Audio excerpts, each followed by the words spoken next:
Welcome to commerce education online. तो आज हम प्रैक्टिकल चैप्टर शुरू करने जा रहे हैं अकाउंटिंग इक्वेशन का। अकाउंटिंग इक्वेशन क्या होती है हमारी? Assets is equal to liability plus capital. Suppose करो मेरे बिजनेस में 40,000 की लायबिलिटीज है, 60,000 की कैपिटल है। इट मीन्स टोटल मेरे बिजनेस में एसेट्स 1 लाख की होंगी। ऐसे ही अगर हमने एसेट्स दी होगी हमें क्वेश्चन में और कैपिटल दी होगी तो हम लाइबिलिटीज की वैल्यू निकाल लेंगे माइनस करके, या हमें लाइबिलिटी और एसेट्स की वैल्यू दी होगी तो कैपिटल की अमाउंट कोरस्पोंडिंग निकल जाएगी, क्योंकि हम अकाउंटिंग इक्वेशन ये यूज करेंगे assets is equal to liability plus capital. तो पहला हम एग्जाम्पल करने जा रहे हैं। गोपाल ने बिजनेस स्टार्ट किया 75,000 रुपीज लगा के। तो अगर हम इसको अकाउंटिंग इक्वेशन में फिट करेंगे, assets is equal to liability plus capital. Capital तो 50,000 आ गई। अब वो 50,000 कैश आया होगा तो कैश किस में होगा? एसेट्स में। लायबिलिटी जीरो है हमारी। That is the first accounting equation of the transaction number 1। Next transaction is if Gopal purchase furniture rupees 5,000। 5,000 का फर्नीचर खरीद लेता है तो 5,000 वो कैश में से कम हो जाएंगे और फर्नीचर में चले जाएंगे, और लायबिलिटी जीरो रहेगी, कैपिटल एज इट रहेगी। यानी assets is equal to liability plus capital as it is चलेगा हमारा। हर ट्रांजेक्शन के बाद इक्वेशन बराबर आनी चाहिए हमारी। नेक्स्ट ट्रांजेक्शन में हमारा क्या हुआ? गोपाल ने गुड्स परचेज की कैश 20,000 की। अब कैश 20,000 और कम हो गया, 50 रह गया। फर्नीचर 5 का। अब वो गुड्स भी तो हमारी एसेट्स है ना बेटे, स्टॉक परचेज किया तो वो भी हमारा अलग आ जाएगा इधर 20,000। यानी कैश का हमारा क्लासिफिकेशन हो रहा है। कैश में पड़ा है कुछ पैसा, कुछ फर्नीचर में पड़ा है, कुछ गुड्स में पड़ा है। कैपिटल उतनी है, लायबिलिटी जीरो है। Is that clear?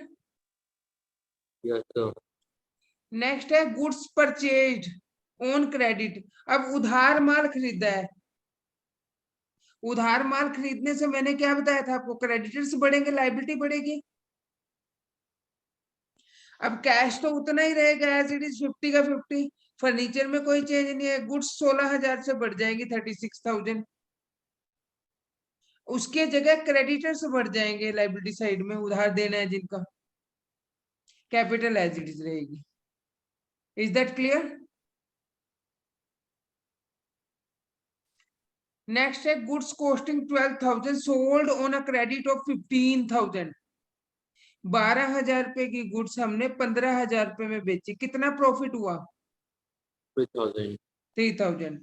तो क्या अब वो ये उधार बेची है ना बेटे? क्रेडिट का मतलब उधार होता है। उधार बेची है तो कैश उतना ही रहेगा, कैश तो आएगा नहीं। फर्नीचर उतना ही रहेगा। गुड्स कितने की कम हो जाएगी? 12,000 की। तो कितने की कॉस्ट तो खत्म हो गई है ना, बेच दी हमने। और ये इतने के उधार बेचने से क्या बनते हैं? डेटर्स। मैंने बताया था आपको, उतने के डेटर्स बढ़ गए। अब 3,000 पे जो एक्स्ट्रा आया है वो तो कैपिटल में जुड़ेगा ना, प्रॉफिट। प्रॉफिट कैपिटल में जुड़ता है, लॉस कैपिटल में से लेस होता है हमेशा। यानी 15 के गुड्स हमने 12 के गुड्स हमने 15,000 रुपए में बेची तो 12,000 गुड्स कम हो गई, 15,000 रुपए के डेटर। अगर ये कैश बेचते फिर डेटर में ना आता, फिर कैश में आ जाता, 15,000 रुपए ऐड हो जाता। 3,000 का जो प्रॉफिट है वो कैपिटल में ऐड हो जाएगा, राइट? नेक्स्ट है पेड रेंट। रेंट पे किया, कैश में से कम हो गया, कैश पे किया ना। और ऊपर से एक्सपेंसेस। एक्सपेंसेस किस में से कम होगा? कैपिटल में से कम हो जाएगा। मैंने बताया था आपको, लॉस इसमें से कम होते हैं।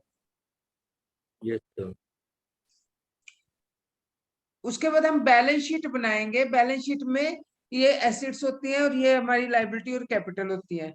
तो लायबिलिटी कितनी है? 16,000। ये लायबिलिटी 16,000 क्रेडिटर्स की। कैपिटल कितनी है? 77,000। कैपिटल 77,000। बाकी सारी एज इट इज ये कैश लिख दो, फर्नीचर, गुड्स डेटर्स, दोनों का टोटल बराबर आ जाएगा। ये एसेट, ये लायबिलिटी प्लस कैपिटल, और ये इधर एसेट्स। समझ आ गया? Yes sir.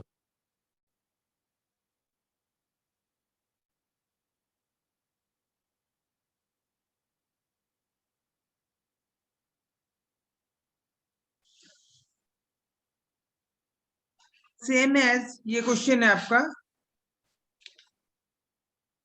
इसमें हम अकाउंटिंग इक्वेशन बनाएंगे ऐसे परफॉर्मे में।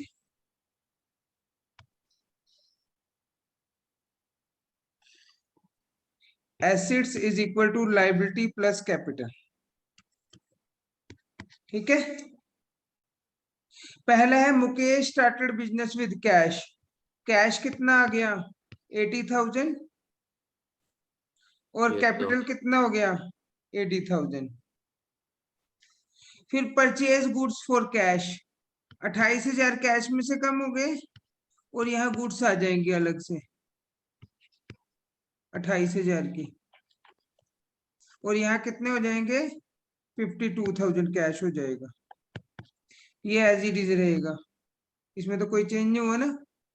फिर no purchase sir. Goods on credit, 52,000 रुपए की गुड, 20,000 रुपए की गुड्स क्रेडिट बेची है, खरीदी है, यस। तो ये तो 52 का 52 ही रहेगा, इसमें तो कोई चेंज नहीं है, कैश थोड़ी खरीदी है। गुड्स 20,000 रुपए यहाँ की पे बढ़ जाएंगी, 48,000 हो जाएंगी, और इधर क्रेडिटर्स बढ़ जाएंगे, कितने के? 20,000 के, और ये 80,000 इसका ही ये रहेगा। ना, ये सही है सर। रेंट पे किया।